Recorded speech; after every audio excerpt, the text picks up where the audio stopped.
வணக்கம். இப்போ இந்த கஜா புயல் வந்தது இல்லைங்களா, அதில் தென்னை மரம் அழிஞ்சு போச்சு, ஆலமரம் விழுந்து போச்சு, எல்லா மரமும் விழுகவே விழுகாத ஒரு மரம் எது தெரியுங்களா? கடற்கரை ஓரத்தில் கூட விழுகாத மரம் எது தெரியுமா? பனைமரம் தாங்க. நம்பவே மாட்டீங்க நீங்கள். என்ன காரணம் அப்படின்னு கேட்டிங்கன்னா, அதனுடைய ஆணிவேர்கள் அப்படிப்பட்டவை.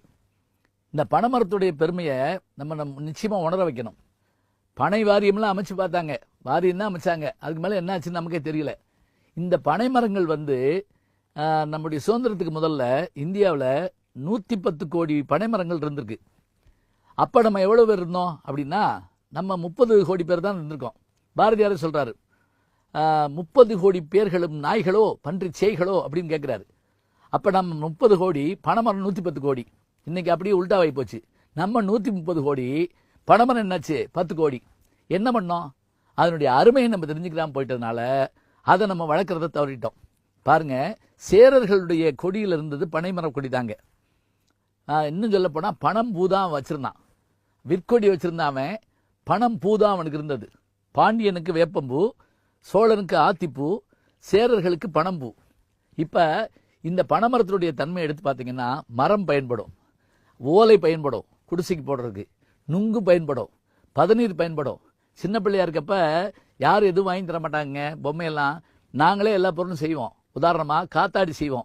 பனை ஓலை எடுத்து கட் பண்ணி ஒரு முள் எடுத்து அதில் குத்தி இப்படி எப்படினோம்னா அப்படியே கிருன்னு சுத்தம்.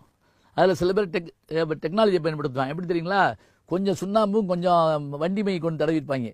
வச்சுட்டு இப்படி போனான்னா வட்டத்தில் ஒரு வெள்ளையும் ஒரு கருப்பும் சுத்துங்க. பார்த்து ஆச்சரியப்படுவோம், இந்த கலர் காத்தாடி ஏது அப்படிலாம் கேட்போம். இப்போ இந்த பனைமரத்தில் என்ன வச்சுக்கோங்க, இவ்வளவு பயன்பாடுடைய இந்த பனைமரத்தில் என்னுடைய நண்பர் ஒரு முறை சொன்னார், இந்த பனைமரங்களை மட்டும் நம்ம நல்லா வளர்த்துட்டோம்னு சொன்னால் டாஸ்மாக மூடிடலாமா, அவ்வளவு வருமானம் இதில் வருமா. எல்லாத்த காட்டிலும் ஒன்று சொல்கிறாங்க, 2000 வருஷமாக இலக்கியங்கள் எதில் எழுதப்பட்டது என்றால் பனை ஓலையில் தான் எழுதப்பட்டன, மறந்துடக்கூடாது. இந்த பனை ஓலை மட்டும் இல்லைன்னா நமக்கு கம்பராமாயணம் ஏது, சங்க இலக்கியங்கள் ஏது, 10 பாட்டு 8 தொகை இதெல்லாம் ஏது. அப்போ இது ஒரு காலத்தில் தாளாக இருந்திருக்கிறது, ஓலையாக இருந்திருக்கிறது, கடிதமாக இருந்திருக்கிறது. அப்படிப்பட்ட இது பனைமரத்தினுடைய ஓலைங்கிறது நமக்கு தெரியுது. பனைமரம் பனங்கிழங்க சாப்பிட்றோம், பனம் பழத்தை சாப்பிட்றோம், நுங்கு சாப்பிட்றோம். நுங்கு மாத்திரம் சாப்பிட்டா பத்தாது, இந்த பதநீரில் கருப்பட்டி எடுக்கப்படுது. இந்த கருப்பட்டி தானுங்க நம்முடைய கருப்பட்டி காப்பி தானே குடிச்சிட்டு இருந்தான். சீனிங்கிறது இப்போ தானே வந்துச்சு. இவ்வளவு பேர் சுகர் பேஷண்ட்டாக மாற்ற காரணம் என்ன? அப்பாட்டிருந்து சொத்து வராட்டாலும் சுகர் வருங்கிறாங்க. ஏன் அப்படி வந்துச்சு?